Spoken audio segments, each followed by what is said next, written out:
Good evening, everyone. Welcome to the school committee meeting of October 17th, 2003.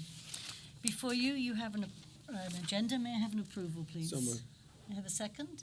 Second. All in favor? Aye. But it's 2023. Yeah. What did I say, 2003? Right. Wishful thinking. Going back into, I was looking at Mrs. Albertson, I was just like, 2003, 2023. We all knew that. Yes. Comments for the public. Anybody have any comments?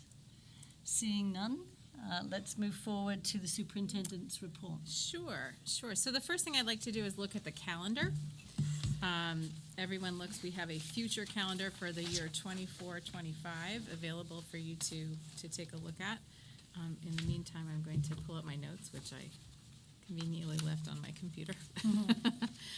But I'll let you take a quick look. Our start date would be September 3rd, 2024, and our end date, with no snow days happening, would be June 2023. I would say that the one question I have, haven't heard yet back from NTA, but the one question I have is around the December holiday. Christmas and New Year's holidays are right in the middle of the week, so they are on Wednesdays. Now, I know in the past there have been 2 weeks.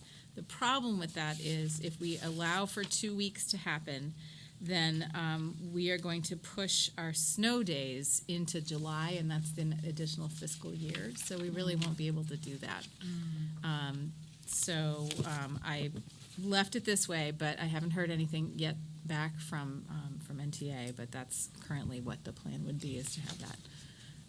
I don't know in the that past. it has been, I mean, it's been a long 2 weeks, depending on how it sits in the calendar, but I don't think that's been something that we've made sure we always did. Okay, I agree.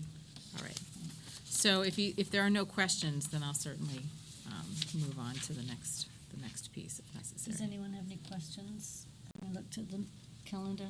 No, I don't have any either for the Okay, moment. great. Let me just see if I can get my notes. Maybe I'll just wing it. But it would be good to get feedback from NTA. There we go. Yes, if I hear anything from them, then we'll move on. But Okay. the next piece is around a request that I'd like to make to the school committee about adding a paid day off.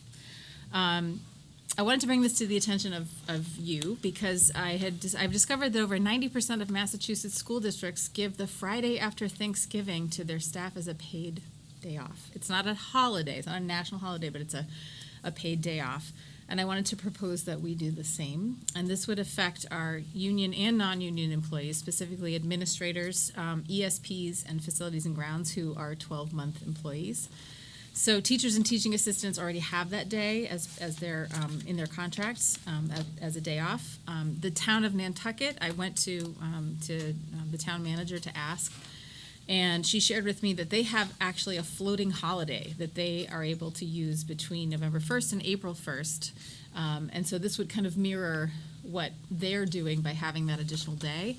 But I'd like to hold it as a specific day and have it be on the Friday after Thanksgiving. That will allow us to close the schools. We will not have to open that day, and for one day in between Thanksgiving and then the weekend. And it will just, at that time of year, we'll be saving heating and things like that. So just by having that additional day, it would really be a very nice gesture towards to our administrative staff, our 12-month staff that works pretty hard. So if you agree and you want to be able to do the same thing as the other districts, happy to put that out for a. Let me just, I don't know that we can vote on it tonight because it wasn't on. I don't think so. No, this is just discussion. Yep, so let's just open it up for discussion and then we can potentially put it on for next meeting. I don't see a problem. I don't see a problem either. It would alleviate a lot for travel plans. Mm-hmm. No, as I expressed, I think I think it's something we should do. I would say absolutely too. Mm-hmm. All right, so we'll put it on the Absolutely. next voting meeting. Yep. Did they ask Martin? Oh, Martin. Hello, is it okay with you? It gives the two thumbs up. So if we wanted to enact, the only issue that we have is if we wanted to enact this day for this current school year, we would need to do a vote today, because your next full voting meeting is on November 28th, which is after Thanksgiving this year. I don't know if it's possible to make a motion and vote, or if you'd like to just push it till next year. Could we amend the agenda? And add a little. Are we able to do that, Madam Clerk? We can, but you could also push it to the next meeting. I know it's a workshop, but you can open it as a Oh, regular right. meeting, vote, and then. Brilliant. We could do that, exactly. So let's open it as a full meeting on the 14th, close it, and go into workshop session. Is that That's okay? brilliant, yes, because we want to make sure that we're complying with our regulations. Thank you. Right. Perfect. Perfect. All You right. sounded very serious, didn't it? All right, right. additional updates. Yes, so, hold on, I wanted to share a little bit about our full PD day that happened on Friday. We had much going on in the district and over on the mainland as well with the All Cape PD Day in Dennis Yarmouth. So for things that occurred on our island, classroom teachers in grades K through 8 really focused on responsive classroom, which is our work that we're doing around routines and discipline, et cetera. This is nothing new to the elementary K to 5. This is more new to the middle school. They're in their day 3 of 4 for workshops for responsive classroom, and according to Mr. Horton, it was a really important day. They gelled. It was the right. It was good to have it at that time because they had been able to put in place some of the practices, and then were able to come back and discuss what had been working and what was still. They still had questions about. For the K to 5 teachers, it was some workshop sessions, so they were working on responding to discipline, incorporating it into the curriculum, and so it was more a one-day touch point where they could dig in a little bit deeper using their responsive classroom skills that they already have. Our high school math team focused on a workshop. They worked with Mandy Bardsley and a consultant to dig into their new math curriculum this year. And other high school teachers focused on unit development using Understanding by Design with a UBD consultant, and they worked in each department during the day. Instead, our specialists and service providers and L teachers, our service providers such as speech and language pathologists, BCBA, social workers, they had the opportunity to participate in the All Cape Day, which had a variety of different topics. I wouldn't be able to recite them to you, but I certainly could share with you the brochure so you could look at exactly what kind of PD they were going through. But I know it has been very, very successful in the past. So we continue to work with Cape Cod Collaborative that hosts that PD and prepares it. So it's been good. Overall, successful day. Our next full PD day is coming up on November 7th, but our next half-day PD is tomorrow. So they will be working in school-based groups on different things for tomorrow. So that is all I have right now. Thank you. Oh, I did have one other thing, and that is I wanted to share a great initiative that has been put together by Adrian Lombardi and our assistant principals. I just had the whole thing right here. It's a peer observation tournament. This is going to happen between October 25th and November 15th. Basically, this is an opportunity for teachers to get into each other's classrooms to see all the great things that happen. Because as teachers, they are in their classrooms working with students for a good portion of the day and don't always have the time to be able to see what their colleagues are doing. So this is an encouragement to say, spend a little time, go see what's happening, enjoy, or open your classroom to invite teachers to come in and see all the great things that you're doing. So some of the parameters are that there are teams of 3 people in the district, and it could be a mix of anybody. It could be an administrator, a teacher, teaching assistants, sped liaisons, specialists, really any combination that teacher teams might want to come together as. All teams are participating for all 3 weeks. Rankings will come in every Thursday during the tournament, and the top 3 teams with the highest total points at the end of the 3rd week will win, but also be recognized at the annual fall gathering that we'll have at the Seagull.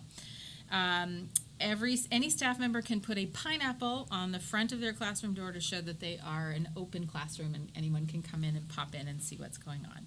There are some rooms that will be identified throughout the district that have opportunities for people to see specific teaching strategies, such as teaching English learners, classroom management, morning meeting, and different skills that some teachers may want to take a look at.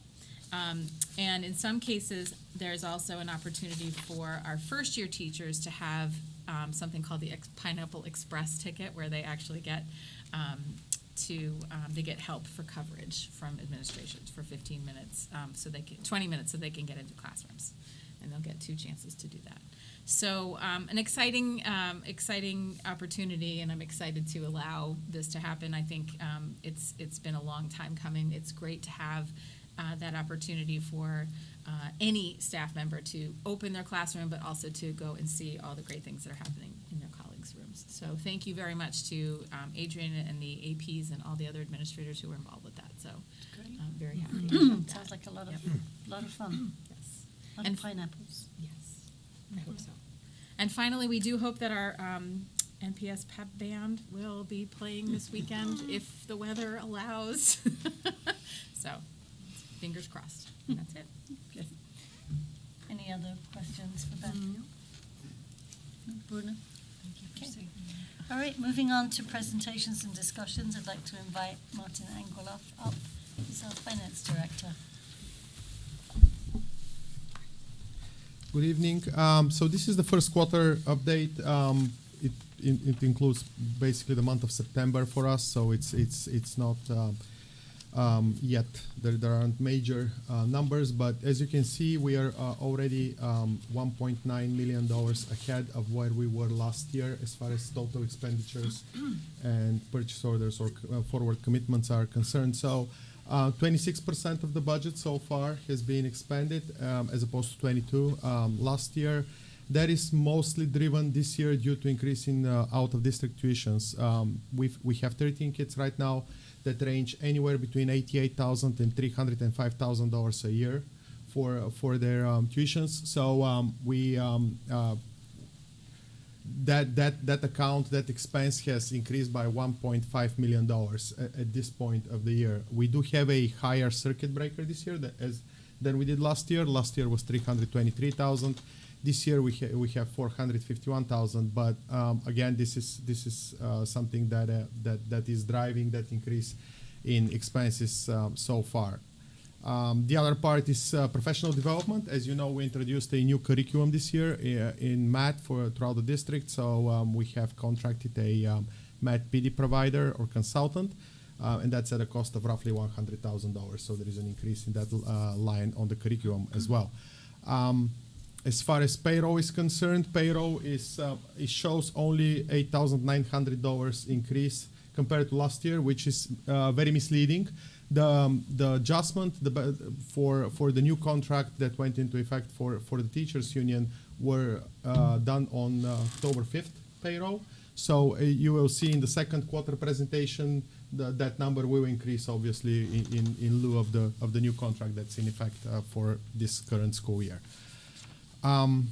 For the community school revenues have increased a little over $96,000. The actual program revenues have grown by $46,000 because of the increase in public appropriation or the general fund subsidy that we receive from the town. It went from $550,000 last year to $600,000 this year.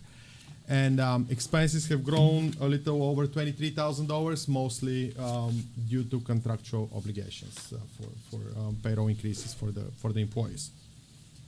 School lunch program. The current deficit that we show is $43,000 more than at the same period in time for fiscal year 23. That's mostly driven to a reduction in revenues by $6,000. As you know, for the past 4 years actually, 3.5, we've had universal free lunches served throughout the district. So we haven't been charging the students. But So, and we get reimbursed at certain rates. Last year, the federal rate was $4.62 for lunch. This year, it's $4.30. So that 32-cent reduction is going to play throughout the year in the revenues. That's the major source of revenues, obviously, for the school lunch program is reimbursements, because we don't have that much cash or any kind of payments happening. Very, very, very small amount. And the other part is a $15,000 increase in product costs and supplies, and a $19,000 increase in payroll. This was after negotiating with Chartwells.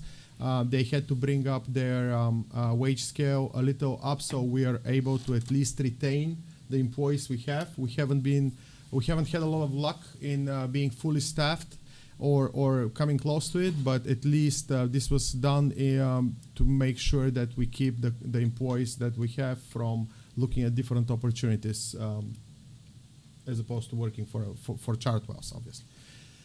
So that's all I have for the first quarter. Tim? Laura?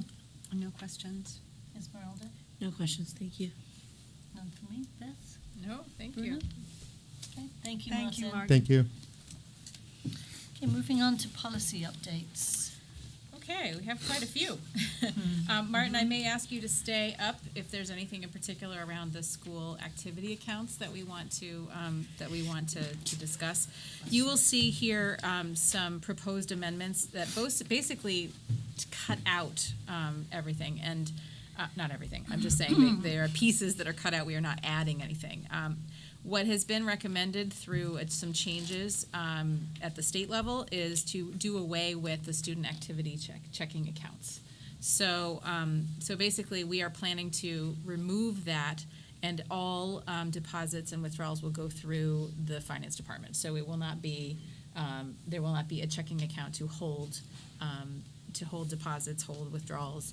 It will all go through our finance department. So you will see in these policies that anything around student activity checking accounts have been removed. So those are policy JJF, and then also policy JJF R&P, which is the rules and procedures. So if there are any questions about those, I'm happy to. If I may, through the chair, we've gone through 2 audits. We just had 2 years in a row. We've had student activity accounts audited. Usually it's done on a 3-year cycle, but due to COVID, we went 5 years without an audit of the student activity accounts.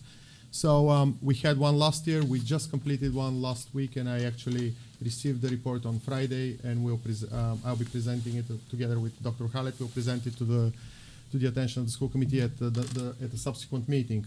The recommendation comes from several factors. Moving through agency accounts allows town to be more compliant when they send forms to vendors. Anybody that we spent over, I believe, $600 receives a 1099 at the end of the year, and it's much easier if everything goes through the warrant process, as opposed to accumulating what's being expended through checks and the warrant, and trying to figure out who we have to send these 1099s. This has been a compliance issue that was part of the recommendation. The other part with the checking accounts is the reconciliation process has been challenging this year. The challenge was made even more strenuous by the cyber attack, which precluded us from having access to the town share folder.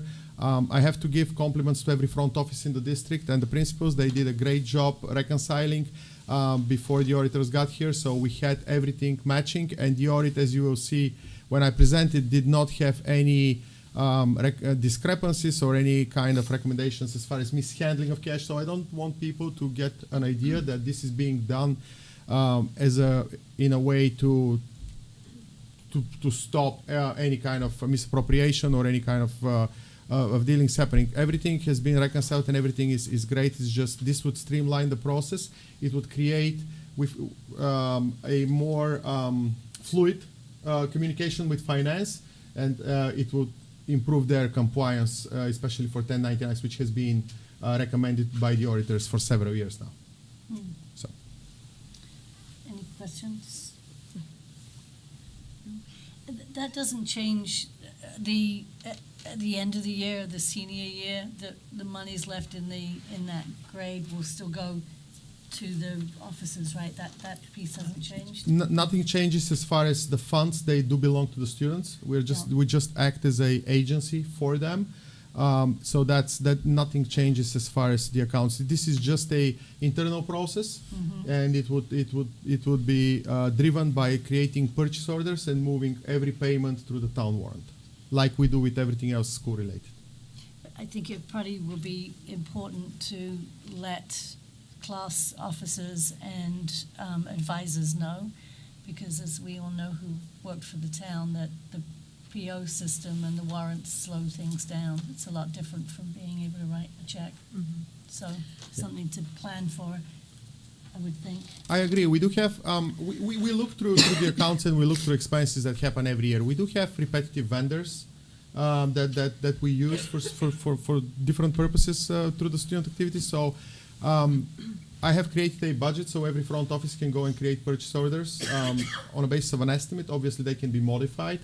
Another note is we do have now, and I don't mean to advertise this in any kind of way, we do have a district credit card that can be used. In the past, especially at the high school, the checking account was accompanied by a debit card, which was used for a lot of hotel reservations, travel if needed, and things like that. So that can be supplanted by the use of a credit card that we have through the town. So that should facilitate somewhat operations.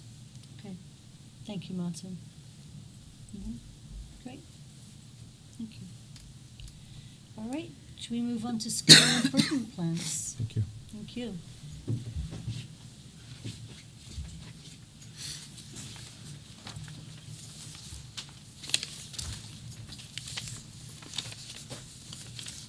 So the Nantucket Elementary School Improvement Plan, we all did work this summer, and Dr. Hallett spoke to you about this when she shared the district improvement plan. So I'm starting off, I'm sharing that information for both of my colleagues behind me. You will see in our specific plans that our first page makes you aware of who our school council members are. Then there is a letter from Kim Albertson and I. And then at the beginning of every school improvement plan, we list the district strategic objectives and then the initiatives. And then you will get to page 5, which is the NES specific plan. And so we have our modified vision. And this is work we did this summer with Katie Novak. And certainly we tried to include the developmental portion for our school because we have the youngest students. And that quotation, "We learn the best at NES," you may have seen on some sweatshirts. And that was a challenge we posed to students in our school for a motto, and they came up with that a few years back.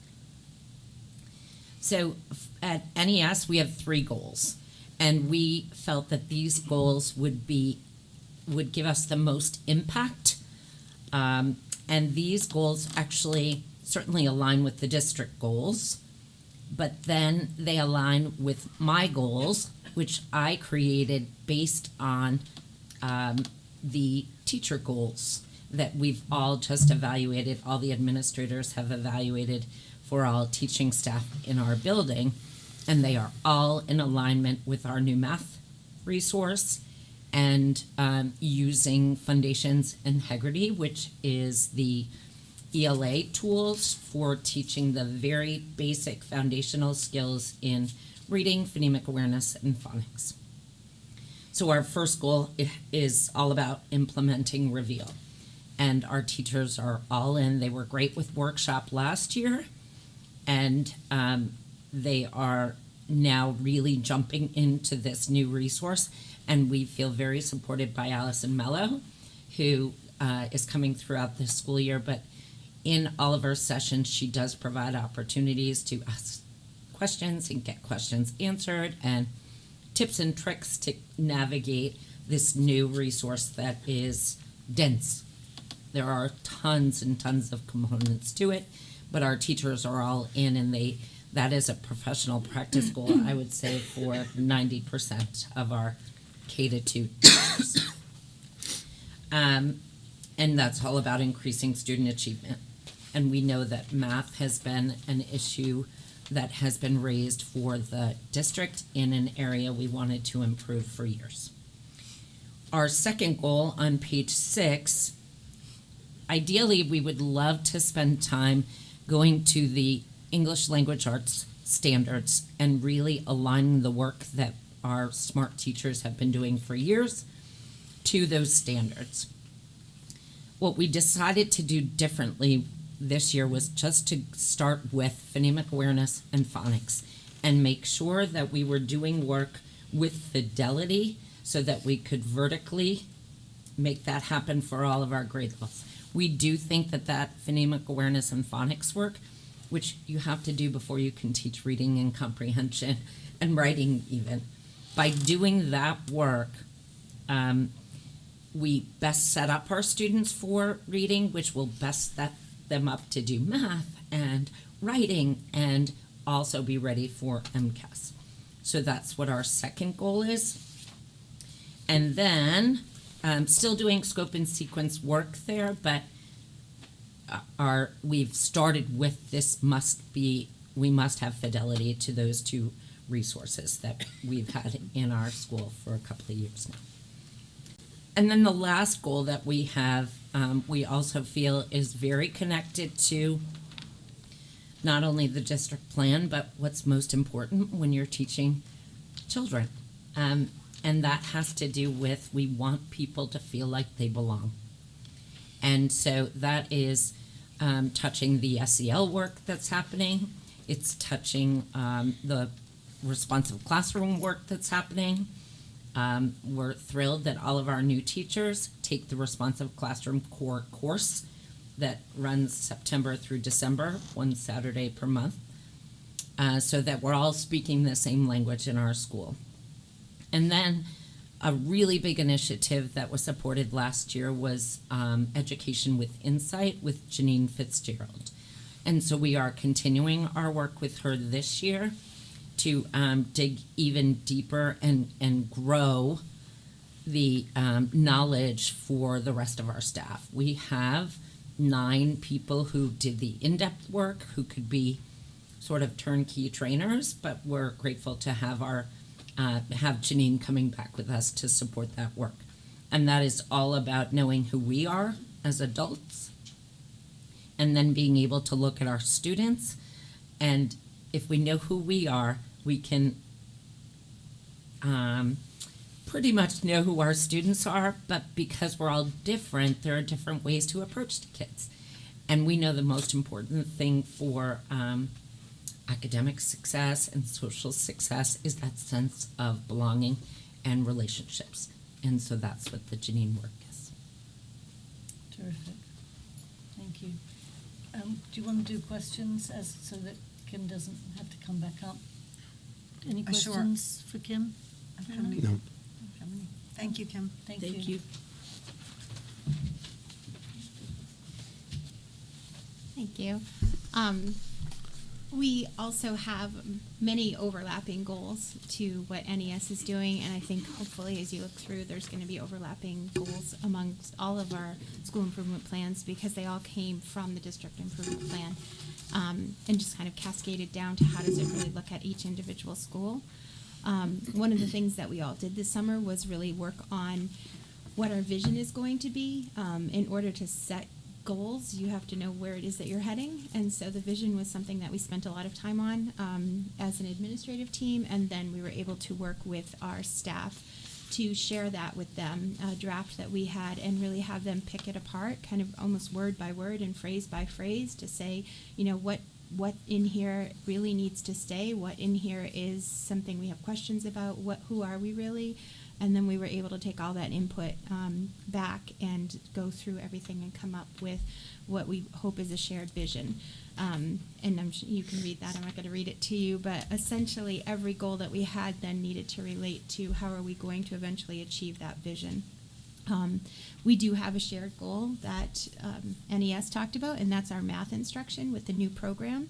With the new reveal, we want to make sure that the teachers are getting supported in implementing it, that students are feeling that they are able to do it, that they have the right resources for it, and that if they're not sure what to do, that there's a plan for how to either reteach, intervene ahead of time. And so we are hoping that looking at that this year, we know it's the first year of it, there's going to be a lot of growing pains in doing that. We've let our staff know that, but that we do think that we will start to see improvement, not just on MCAS, as that's one measure, but really when we look at before units, we look at a baseline of diagnostic of how students are doing, intervene on skills that they might not have, teach the lessons, and then do an end of the unit assessment, and that's where we want to keep seeing growth. So that's our first goal. Our second goal has to do with really how it is that we're providing the instruction and the learning opportunities to all students so that they all have equal opportunities. We know there's a lot of barriers to learning. There's barriers with language, there's barriers with different learning styles, there's barriers with trauma, there's barriers even just with day-to-day how a student is doing, tired, medical issues, different things. But it's our job as educators to find out what those barriers are and then how we can remove those barriers. And what we're hoping to do is really spend some time on how it is that we remove those barriers before they even exist, anticipating them so that we're planning with that in mind. And two of our big areas for that are our English language learners, making sure that we're thinking about the programs we're using, the methods we're using, and are we making this accessible to them. Our students with special needs is another area that we're looking at, both of how is it that we make this accessible to everybody, and then our students who in different areas, social, academic, that we're making sure that those barriers are removed. Our third goal is about really exploring the schedule that we use and maximizing our resources, our intervention methods, and our varied student needs. So really saying, maybe this is how we've done it in the past, but is that working? How much time do we need to dedicate to each subject? When do we need to teach each subject? How is it that we make sure that all of our students are getting a cohesive education and not getting pulled out at maybe critical times? If there's a full class lesson and a student's pulled from it and then they're put back in there, and they were receiving something else while they were outside of the classroom, it's really easy to go back in and be disengaged. So we just want to explore that together as a staff, as the administrative team, and really look at what makes the most sense. And then our last goal, again, is shared with NES. Belongingness is certainly a buzzword, we know that, but what does it really mean? And so what we really want to do is just create a shared understanding in our staff of what is it that we're talking about when we say belongingness. It's not just, that maybe a student walks in and feels like someone says hello. It's more than that. It's if we have true belongingness, then we can achieve inclusion, which is what we want. We want everyone to feel included. We want everyone to feel successful. So to do that, what we're doing is kind of taking a step back and looking at what is belongingness, building a shared vocabulary, a shared understanding, using some people who are experts at that, doing some professional development with our staff before we really bring that out to looking at how it's impacting students and families. Obviously, we're hoping the trickle effect comes down as we're learning it, but I think that's our goal for this year in order to really achieve the vision that we have. Thank you. I love that. Thank you very much. Tim, any questions, Becky? Esmeralda? No questions. No questions from you? One comment, just as you're looking at the work day and the time on learning, this year will be a great opportunity to look at where the discrepancies are as we go into the next school year, which will have extended learning time. Yes. So Yeah. it's great timing, and it's a great opportunity to take that data and Yeah. you'll be ahead of the game. So that's Thank you. great. I think that's Yeah. kind of our hope is, we want to make sure we're really maximizing that time, and is there a way that we can potentially have a block that really is more of an intervention block that really gives everyone what they need, either acceleration, remediation, or, review. And so, yeah, that extra 10 minutes is definitely going to play into that. So thank you. Terrific, thank you so much.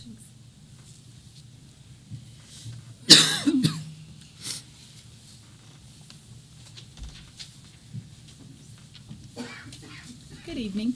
Good evening. Thank you for inviting us to be here this evening, and I always like going last because then I can say what she said. Any questions? I first of all just want to say thank you to our council members, our department leaders, and our faculty and staff for putting their eyes on this document, especially Jen and Tracy. We spent quite a bit of time this summer reviewing this. This has been shared with our department leaders and our staff. And with our school council, and so we have asked for feedback. We took, when we discussed this, Jen, Tracy, and I, we really thought about last year and some feedback that we received last year about curriculum development, about the discipline issues that the whole island knew about last year, and the fact that we kept continually hearing that so many of our students don't feel like they belong to our community. So we've included that as part of our vision. It is something that we feel very passionate about. We have, since I've been here, I've seen several things come into place so that we can ensure that we are providing a safe environment for our students. I think that that's really important. Sometimes for some of our students, the school is the safest place that they have to go to. For our goals, we've really taken on the work of Understanding by Design. That's the UBD units for curriculum development. We've already spent 2 full days, and 2 full days and a half day, and then we have another full day, November 7th, coming up that we're going to be working on it.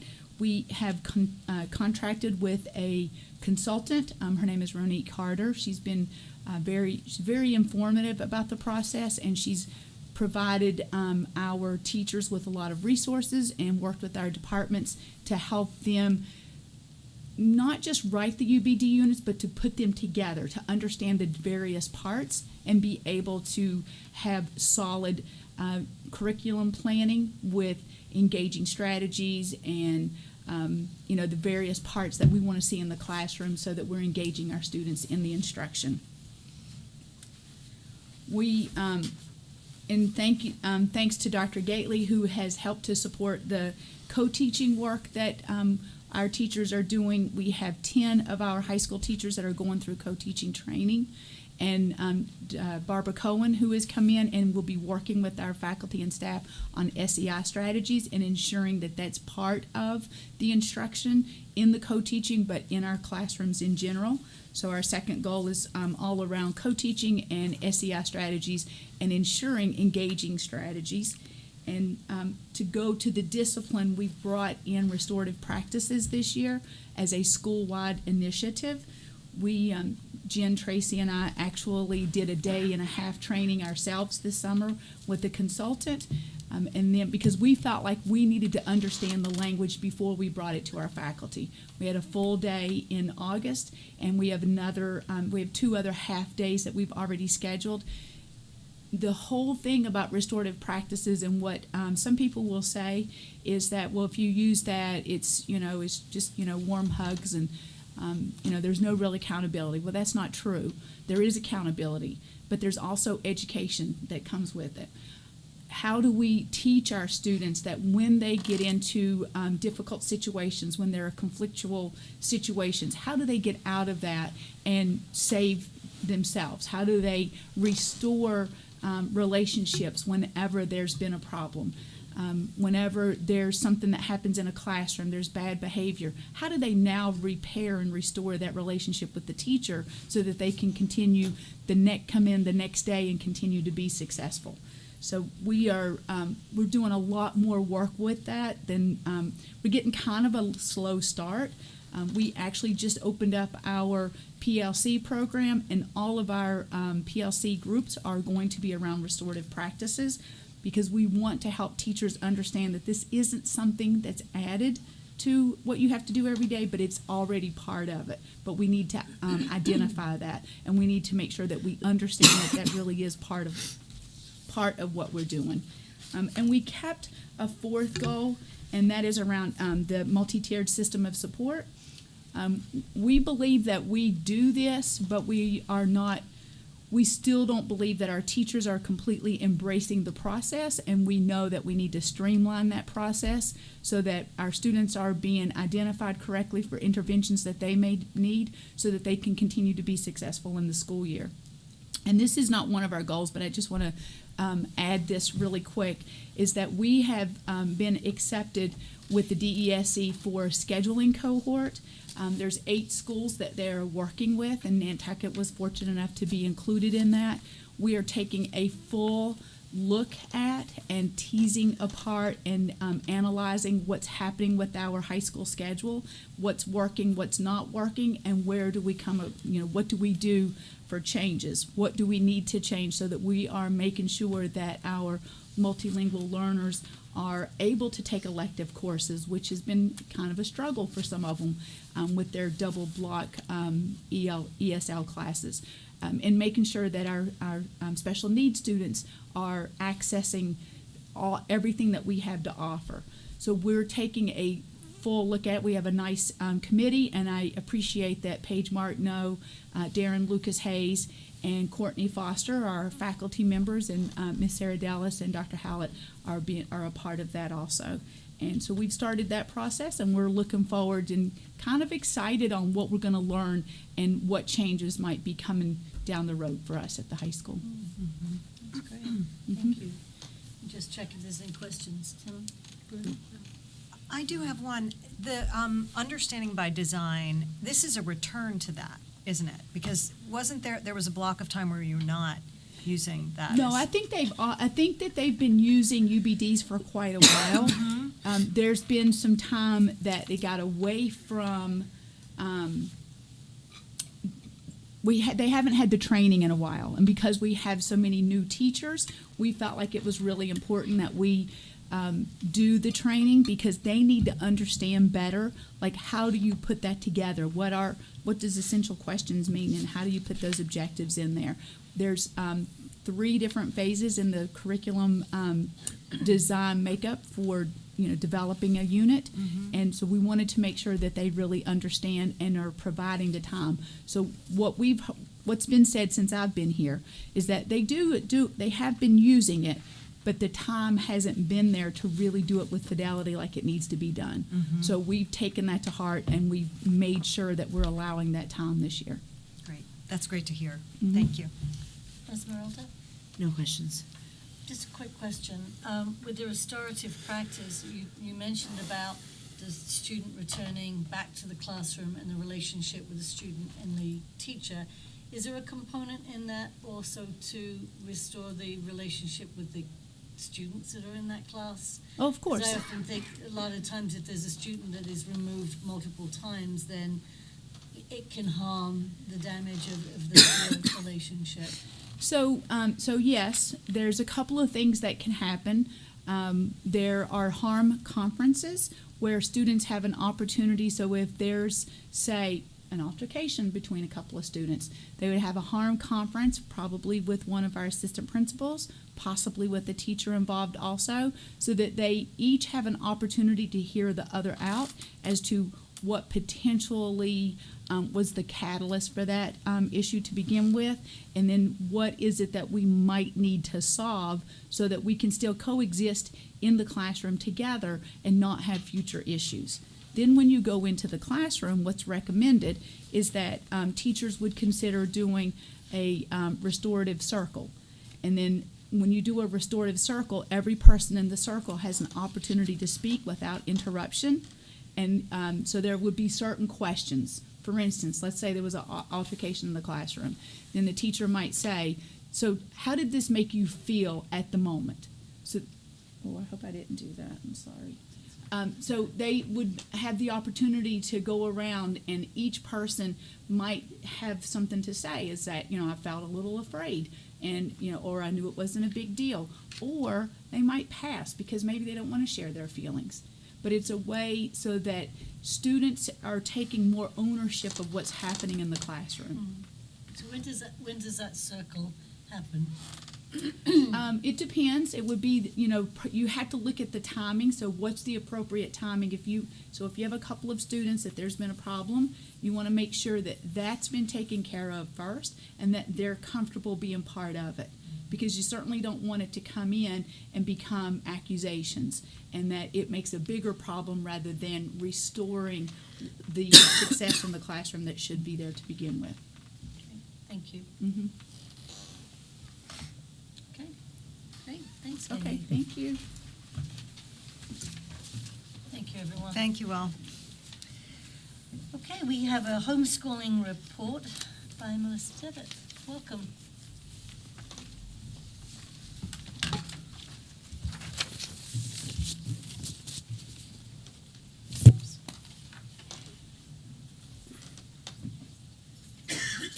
Good evening, everyone. Thank you. We only have, which is good news, 7 students that are being homeschooled this year. If you look at the chart behind you, it is a multi-year reflection of the homeschooling in Nantucket. What really happens when a family chooses to homeschool their child, they go online and they fill out a form, and the form goes to Dr. Hallett. Then I follow up with the form and I call the parents and we have a discussion about the process for homeschooling students. And what usually happens is they quickly turn in a curriculum or an online course curriculum they would have their children be engaged in for one school year. Throughout the school year, I collect data for progress for all those students that are being homeschooled. At the end of the year, the parents will either turn in a portfolio or some kind of standardized assessment based on their online learning and what they have done for the school year. It's a pretty simple process. We have multiple kinds of kids that come through for homeschooling. Some are doing a regular homeschooling curriculum that their parents have chosen from online, and some are just doing a curriculum they purchased online and are instructing their children. So I have met with majority of the parents that have chosen to homeschool this year. Some of the kids are coming in for special areas. Some of the kids come in for social emotional groups.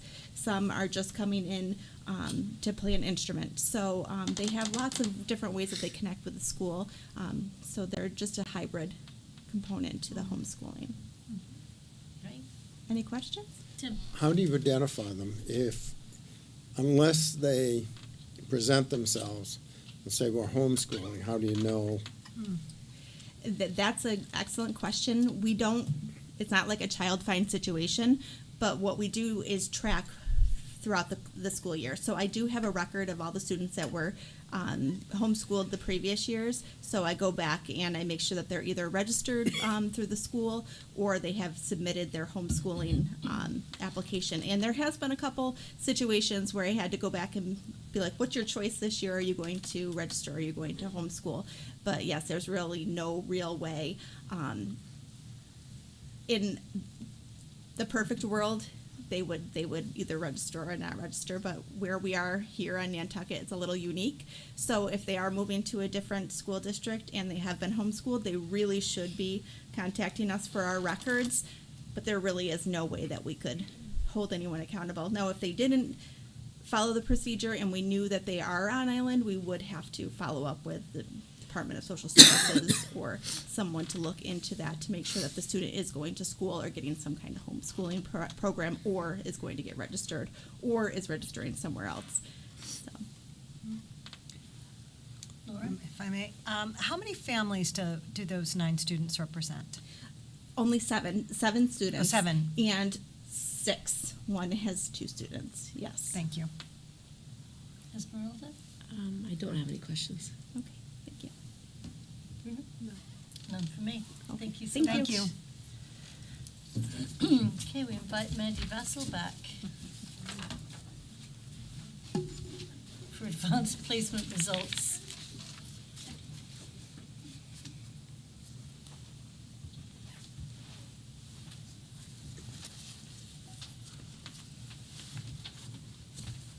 Hi, thank you for inviting. Welcome back. Should I advance this? I should do that, right? And I'm not sure how to do that.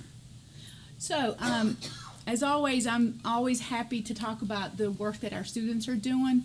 I really think that for the size school that we have, I think our students do a great job with the advanced placement classes and the tests that they take.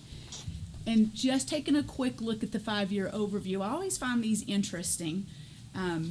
So for last year or last school year, the total AP students that we have were 91 students, which is approximately 15% of our student population last year.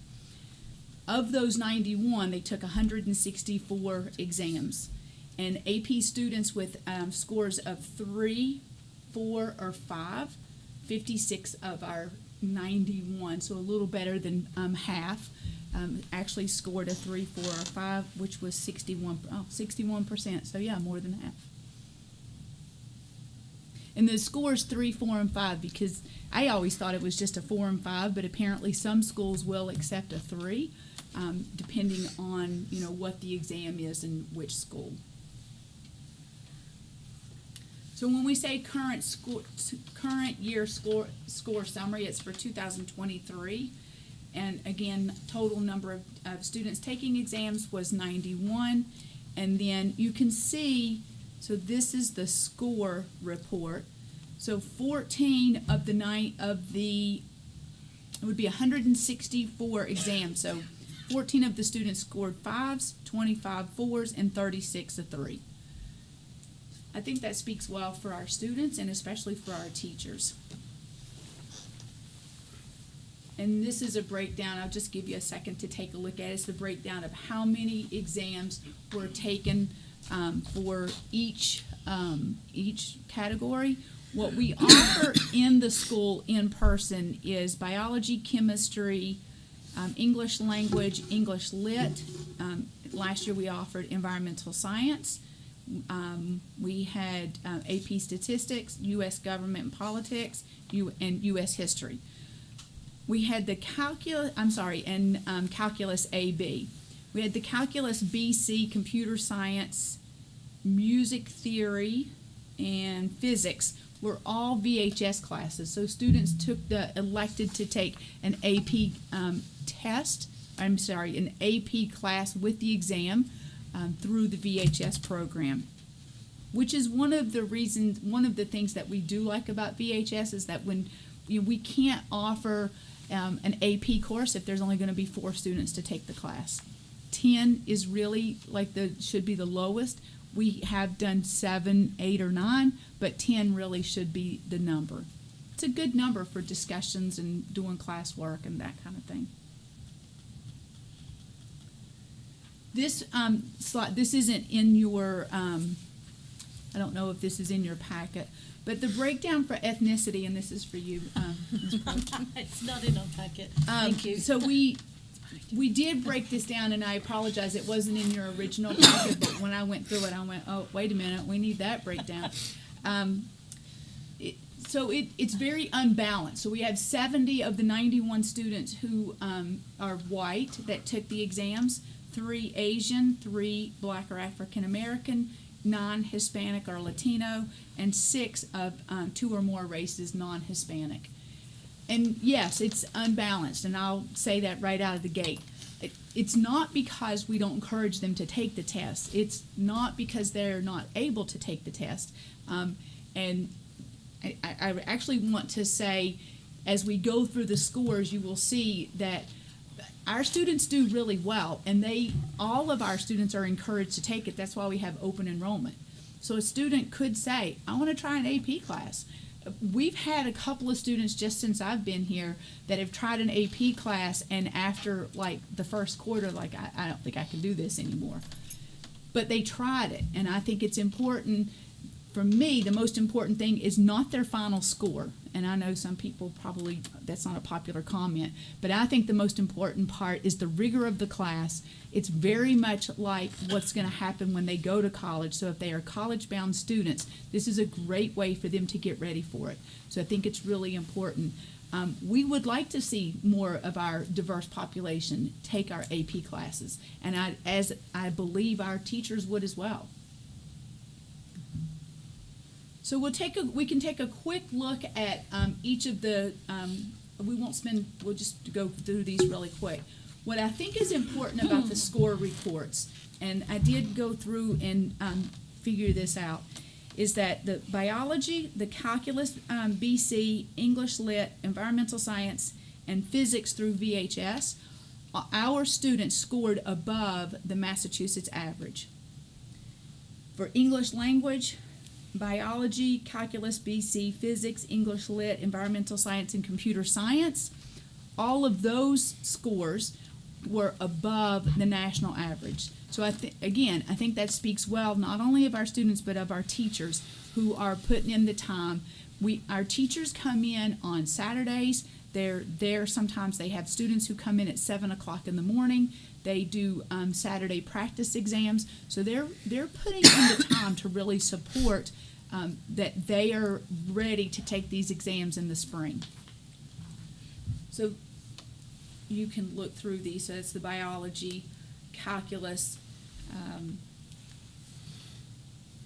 We did have one student in calculus that received a 4. I'm just going to back up to biology a second. I should have mentioned this. Of the 11 students that took the exams, 10 of them scored 3, 4, or 5. Calculus BC, which would have been through VHS, 4 students took that, and they scored 3 and 4s.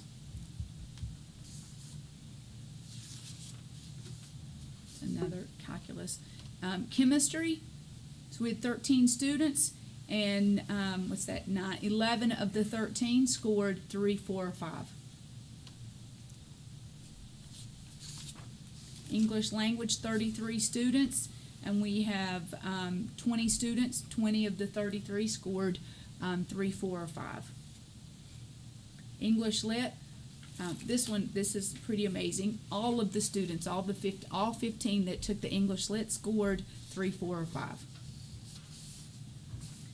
Environmental science, 18 students, and 9, 10, 13. So 13 out of the 18 scored 3, 4, or 5. So statistics was a little bit different. My understanding is that statistics, the AP statistics course, is probably one of the more difficult. Would you say that, Mr. Horton? You're a math guy, right? U.S. government, 6. We only had this was our smallest group, so 6 students, and they, 3 of them, 50% of them had a 3, 4, or 5. U.S. history, 29 students. We had 2 sections of this last year. And 11 of those students scored 3, 4, or 5. And then our virtual high school, the computer science, their mean score was a 3.0. Music theory is a 2.0.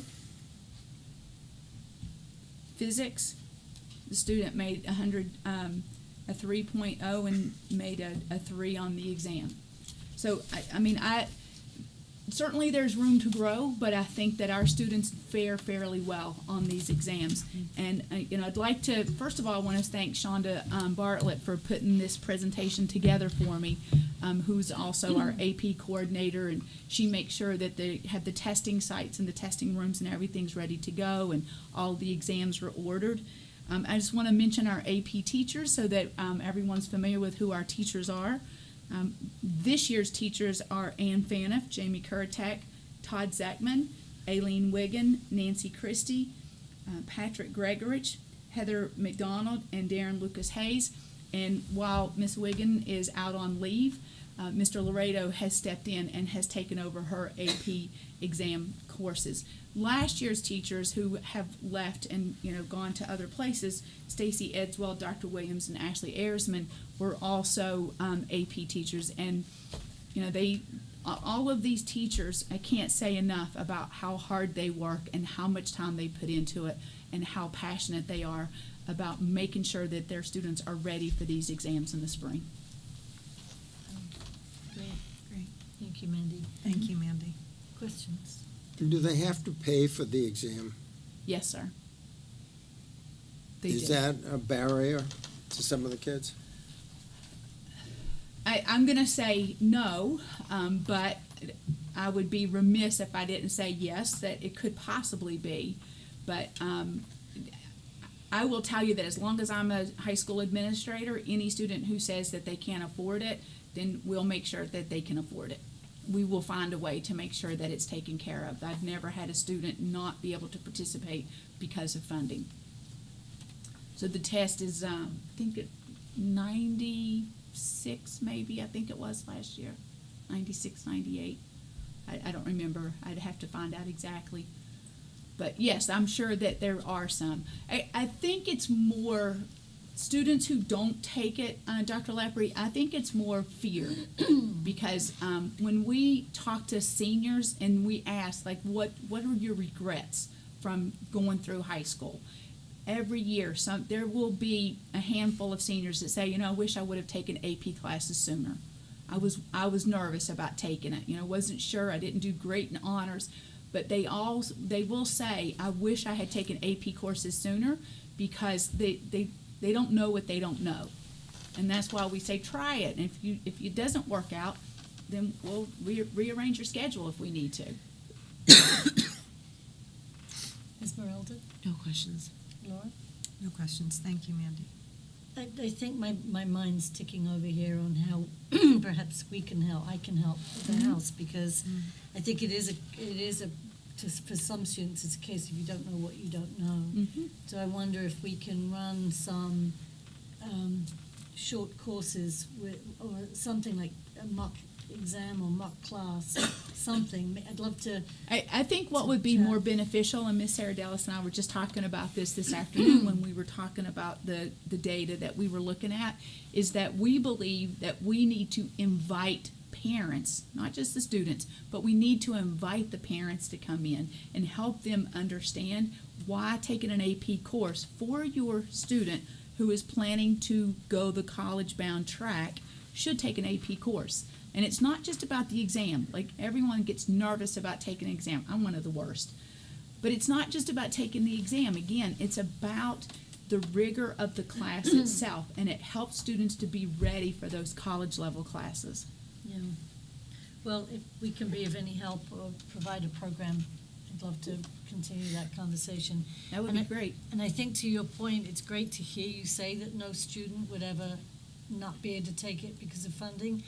But if they don't know that, they would never even get to the point of applying. So I think, and maybe they do, but if they don't know you're right. that, You're that's an absolutely right. important piece to put out there, I think, as kids are, because I think for a child to go and say, Mom, I want to do this, or Dad, I want to do this, it's $96. A lot of kids are not going to even ask their parents. And that's probably true. We're not getting that feedback, and I know that one of the things that I have continually said is that if students and parents and community members aren't sharing feedback with us, we don't know what we need to address. Yeah, no, true.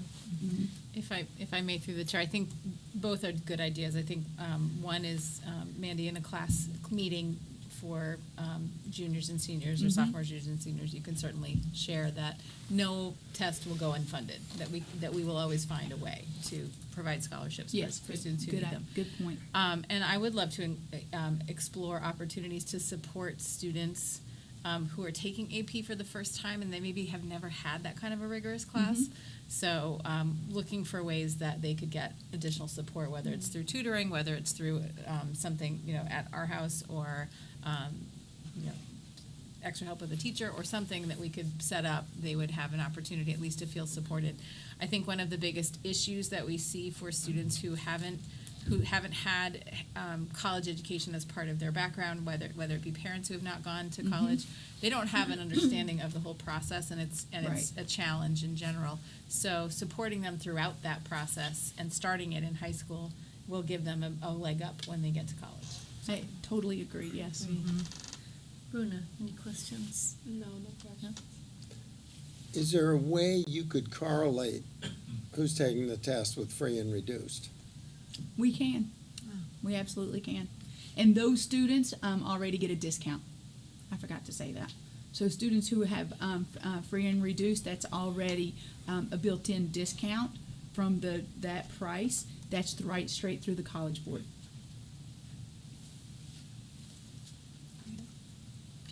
Thank you. Thanks, Thank you. Mandy. All right, discussion of substitute rates. Yes, I wanted to open up for discussion a little opportunity here, and that is the ability to move our substitute rates up to a higher amount.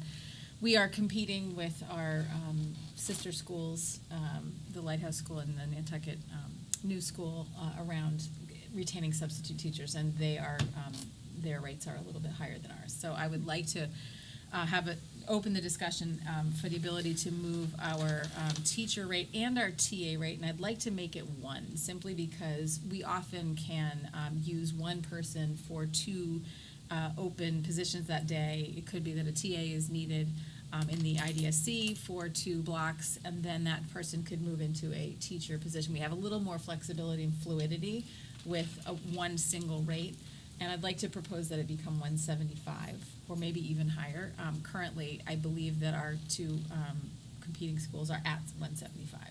I have What are spoken. we at the moment? 150 for teachers, 125 for TAs.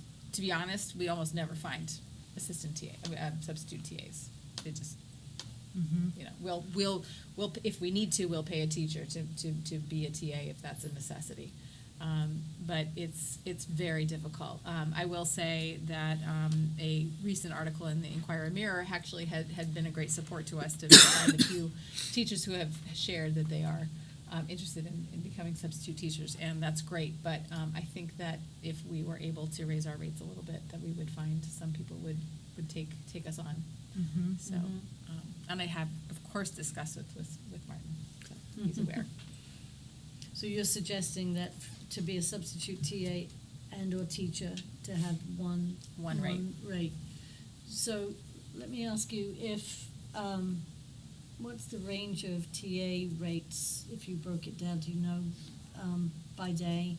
If you were to have a substitute TA in for a long-term substitute, how would that end up faring towards a TA's salary? So we would have to make the adjustments for them as well. So they would receive, if it's a long-term situation, then they get paid the teacher rate for long. Or the TA rate? Yes.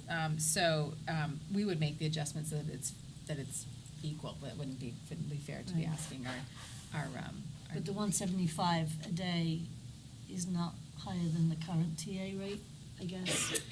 I wouldn't be able to speak to Yeah, I that, but wouldn't- certainly we could ask Martin and take a look. Yeah, I'd just be curious because I know we're going to be discussing that at some point, but your thoughts on the increase? I'm okay with it. We had, this conversation was on the table, I think last year. It was actually 2 years ago. And I agree that they should be the same, because a TA does quite a bit of work, and as you point out, you're not gonna get that for a lower rate than that. So I think it's a good idea, and I think 200, because, you know, it's, the private schools are smaller, it's a very different population. I think that our rates should be higher because it's bigger classes, and so I'm in. I will caution support of it. one thing, and excuse me for interrupting. I will caution one thing, and that is, as we go up with our rate, that also affects the sick day buyback. Oh, right. So that will be an issue that we have to Mhm. look at. And there are Okay. a lot of people, Right. who are able to. Fewer now that we have newer people coming in, but we still have a cadre of teachers that is able to take advantage of sick day buyback. So. But we're still talking about substitutes, right? Right. Yeah.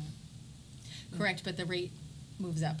So for a teacher who has 10 additional days or 15 additional days that they can buy back at the end of the year, their rate will be at the substitute pay rate. So every day that they buy back is $200. So they may be paying, that's a nice chunk of change, which is absolutely, I mean, everybody merits that, there's no question. It's just we need to keep that in mind and Right, what that that's would right. look like across the board. Okay. Tim? I just remember when it was about a third of that. Yes. Right. Then we go up and then we went down because someone was like, it's too much. We went, I'm talking a few years ago, Yeah. now we're back up. Well, I think it's important that you certainly match the private schools, and I think otherwise you're not gonna be able to attract the people that we need. I would agree. Is there a proposal that would work? I didn't give a specific number. I said at least 175 because that's currently, I believe, what the private schools are asking for or offering. So it would need to be that or a little bit above. You mentioned 200. We can split the difference and do 185. We could, we can play a little bit with this. 180. It's really up to the committee as to what they would like to propose. But shouldn't we have a better idea of the financial implications Right. played out over the, We can do I that mean, for the I'm next just meeting, sure. curious. No, that would be fine. I'm happy to. I mean, I think it's important we do it, I just, Yeah, I don't want to just throw a dart at a number tonight. well, I we, agree. That's we fine. had them, give them a paid holiday already, so. So, Different group. different group of people, yes. But no, if we could have some of that, all of the Yeah. information. Happy to do that. That would be That would- great. Yeah. And then we could put it on the agenda, and then while we're in well, if it's on the agenda, I don't know that we could vote on it because it hasn't been, well, this could be considered a discussion. Then we could vote on it, and then close it for the workshop. Is that right? Just shaking hands, yes. So I'm looking at Katie as Yeah. I'm saying that. Yeah, and I'm I'm not just making the mentioning rules up. 200, but you're right, we could split the difference between 200 and 175 and find something. But having an idea of the financial impact is going to be key, I think. Mm-hmm. So, We'll take a look and let you know. great. Thank you. Okay, moving on to committee discussions and votes to be taken.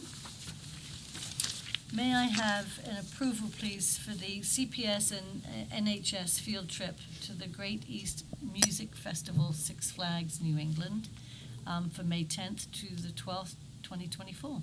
Move approval. Need a second? Second? All in favor? Aye. Aye.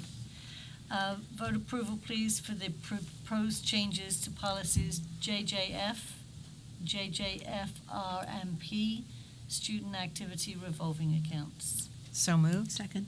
All in favor? Aye. Aye. Thank you. If I may, for the next vote, I'd like to at least have an opportunity to share those two policies with you. If you have Yes. not had a chance. So, IMG is a policy around animals in schools. So if you find that policy, you will notice there is a change because a recommendation from the Massachusetts Association of Schools of School Committees. As soon as I Do you want find to say it this. again? Yeah, that'd be great. Thank you. I didn't know all my papers.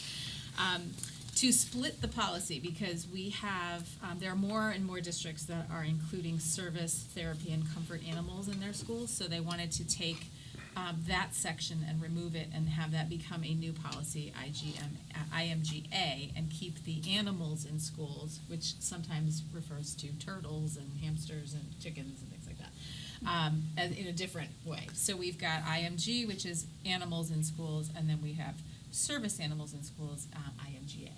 And the language that we've included in the policy, in particular related to our schools, is around comfort dogs, because that is what we foresee. We do not foresee comfort cats, chickens, iguanas, whatever. So we've kept it at dogs. Of course, we can always make policy changes as necessary, but we've decided to leave it as dogs. And I do have requests from some folks in our schools to be able to implement right away. So I'm glad that we're doing this at this time. You're welcome to, we did include it in the packet, so if you have any questions, happy to answer them, but I think that it's pretty straightforward And for I- IMG and IMGA. I know that Nisha has been doing some training with service animals, and they have a good number of qualified pets, so. Great. May I have a approval, please, for IMGA, service animals in school? So moved? Second. Okay, all in favor? Aye. Aye. May I have an approval, please, for policy IMG, which is animals in schools? So moved. Second. All in favor? Aye. Aye. Aye. Approval, please, for the changes to the policy ADA, which is the MPS mission, vision, and values. So moved. Second. All in favor? Aye. Thank you. We have the Diversity Subcommittee minutes, please, to accept. So moved. Second. All in favor? Aye. The September 19th minute meetings, Move approval. meeting minutes. So moved. Second. All in favor? Aye. Aye. Thank you. The my gosh, I'm having trouble. Not the October. The October 3rd, 2023 meeting minutes. So moved. Second. All in favor? Aye. Thank you. Aye. Transfers and invoices. So moved. Second. All in favor? Aye. Aye. Thank you, everybody. I thought it would be such a tongue twister.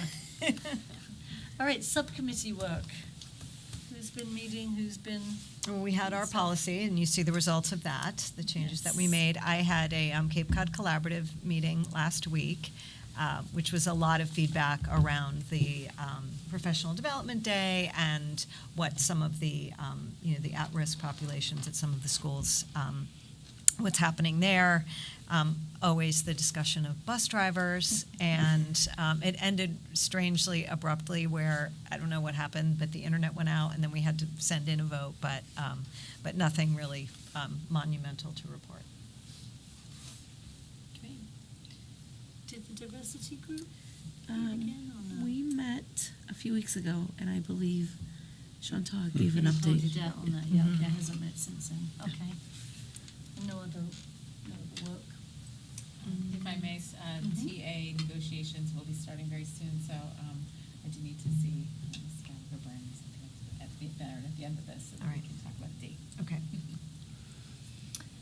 Bruna, you're up. Yes. Tomorrow we're taking our senior picture for the yearbook. We're leaving at 8:30. Homecoming dance is on Friday. Oh, wow. 150 students have bought tickets. Spirit Week starts next Monday, and the Powder Puff game is on Thursday of next week.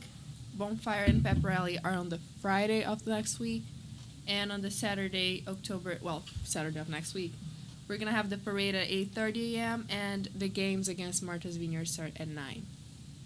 National Honor Society induction is coming up in November, and the applications are due on October 24th.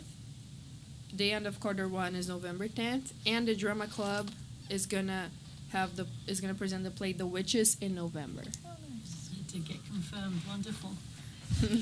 Cool. Thank you. Asking for a friend. That's great. Great. It's a busy week coming Yeah. up. Yes. What is the location for the dance? The dance is at school. Oh, it is at school. High school. Okay. The high school cafeteria, right? I think it's at the gym. Yeah. Oh, it's in the gym. Mhm. Nice. Okay. Great, we're looking at the agenda for the next meeting, which is November 14th. We will open up in public session for the votes we've discussed tonight, and then we'll go into a workshop to discuss CPS school improvement plan, the MCAS results, and an e-bike discussion. Whoever brought that up. Any other thoughts or questions to add for that? Okay. Any other comments for tonight? No. No, may I have approval, please, to adjourn? So moved. Second. All in favor? Aye. Thank you. Great. Thanks, everyone. Thank you.